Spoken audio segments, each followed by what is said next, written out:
আসসালামু আলাইকুম ভিউয়ার্স, কেমন আছেন? আজকে আপনাদেরকে দেখাবো আইফোন 7 আনঅ্যাভেলেবল কিভাবে এটা সলিউশন আনলক টুল দিয়ে। দেখতে পাচ্ছেন আমার হাতে যে আইফোন 7 আনঅ্যাভেলেবল, এটা অতিরিক্ত বার পাসওয়ার্ড ক্লিক করার পর এটা এই মোডে চলে যায়। তো প্রথমে আমাদের ফোনটা ডিএফইউ মোডে নিতে হবে। ডিএফইউ মোডে নেওয়ার জন্য পাওয়ার বাটন এবং ভলিউম ডাউন বাটন একসাথে প্রেস করতে হবে। মোবাইলের আলো যাওয়ার পর only volume down button press করে রাখতে হবে। অনেক সময় এটা মিস হয় বাটনগুলো সঠিকভাবে কাজ না করলে। আমরা আবার ট্রাই করব।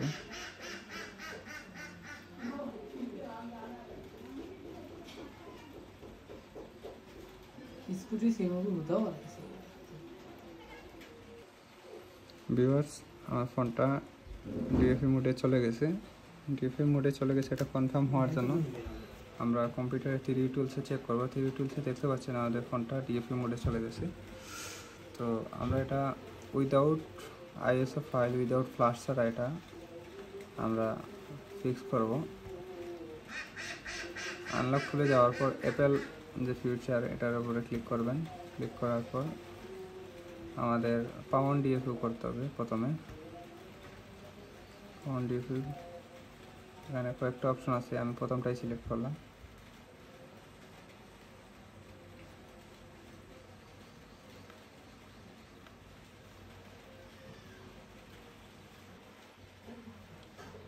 পাউন্ড ডিএফআই করার পর ফোনটাতে ড্রাইভার আবার ইনস্টল হবে কম্পিউটারে, ডিএফইউ ড্রাইভার। এদিকে আমাদের ডিএফইউ মোড থেকে যদি ছেড়ে দেয় তাহলে এটা কাজ হবে না, আবার ডিএফইউতে নিতে হবে, চেক করতে হবে। ইনস্টলিং 64 বিট ড্রাইভার, এখনও ডিএফইউ মোডে আছে। এই প্রসেসে আপনারা password backup A to Z সব করতে পারেন। আমাদের অলরেডি পাউন্ড ডিএফইউ কমপ্লিট। এবার কাজ হচ্ছে বুট র্যাম ডিস্ক। বুট র্যাম ডিস্ক করতে হলে আমাদের বুট র্যাম ডিস্কটা আগে থেকেই ডাউনলোড করে রাখতে হবে। এটার আইএস হচ্ছে 15, এই জন্য 15X যেটা, এটা আমি ডাউনলোড করে রাখছি। তারপরে বুট র্যাম ডিস্কের উপরে ক্লিক করব।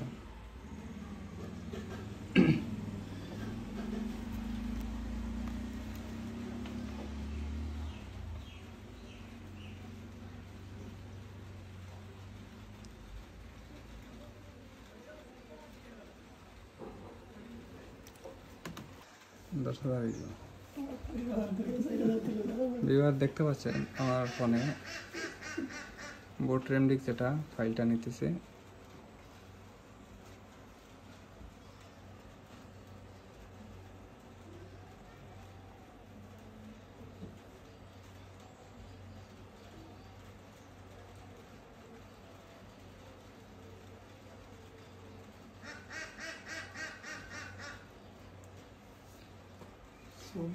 ফাটা ফেলে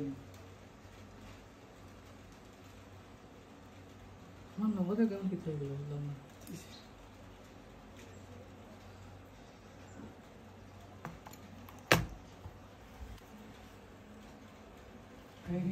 দুই বছর ধরে আইলে আটা হইলাম 30 না আটা হইলাম 40 মাউন্ট ফিক্স করতে হবে। আরে আমরা 2 বছর ধরে যাইতাম, তা দুইটা হইলাম এটা হইলাম না। মাউন্ট ফিক্স করার পর আমরা ব্যাকআপ পাসওয়ার্ডে ক্লিক করব।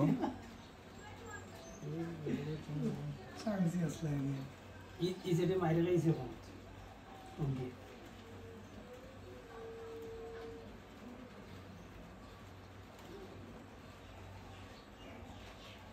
তারপরে ক্রিয়েট আইপিসি ইনফরমেশন,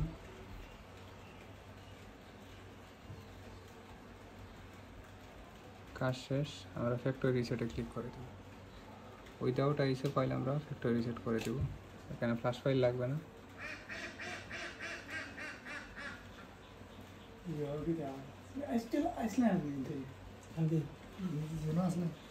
ভিউয়ার্স, আমার ফোনটা ফ্যাক্টরি রিসেট হয়ে গেছে। তারপরে যদি এটার স্ক্রিন লক তো আমরা রিমুভ হয়ে যাবে যদি অ্যাপেল আইডি লক হয়ে যায়। তাহলে আমাদের এখানে পাসওয়ার্ড ব্যাকআপ আছে, চিন্তার কিছু নেই। ওটা আবার রিস্টোর করলে যদি লক হয়ে যায়, আমি নেক্সট ভিডিওতে আপনাদেরকে দেখাবো কীভাবে আপনারা রিস্টোর ব্যাকআপ সেম প্রসেসে করে, শুধু এখানে আপনারা রিস্টোর ব্যাকআপ ক্লিক করলেই হয়ে যাবে। কোনো অ্যাক্টিভেশন লক যদি হয়ে যায়, এখানে রিস্টোর ব্যাকআপে ক্লিক করবেন। কোনো ফ্ল্যাশ ফাইল ছাড়া আমরা ফোনটা ফ্যাক্টরি রিসেট করে ফেললাম। ধন্যবাদ ভিউয়ার্স। আমাদের ফোনটা ফ্যাক্টরি রিসেট কমপ্লিট হয়ে গেছে। এটা আইএসও অলরেডি আমি আগেও চেক করে রাখছি, এটা লেটেস্ট আইএসও ছিল। ফাইন্ড মাই ডিভাইস চেক করলাম, এখানে ফাইন্ড মাই ডিভাইস অন ছিল, এই জন্য আমাদের ফোনটা অ্যাক্টিভেশন লক হয়ে গেছে। ফোনের কাস্টমারের কাছে যদি অ্যাপেল আইডি থাকে তাহলে এটা আমরা আনলক করতে পারবো খুব সহজেই। আর যদি না হয়, আমরা এখানে পাসওয়ার্ড ব্যাকআপ রেখেছিলাম, পাসওয়ার্ড ব্যাকআপ থেকে আবার রিস্টোর করতে পারবো।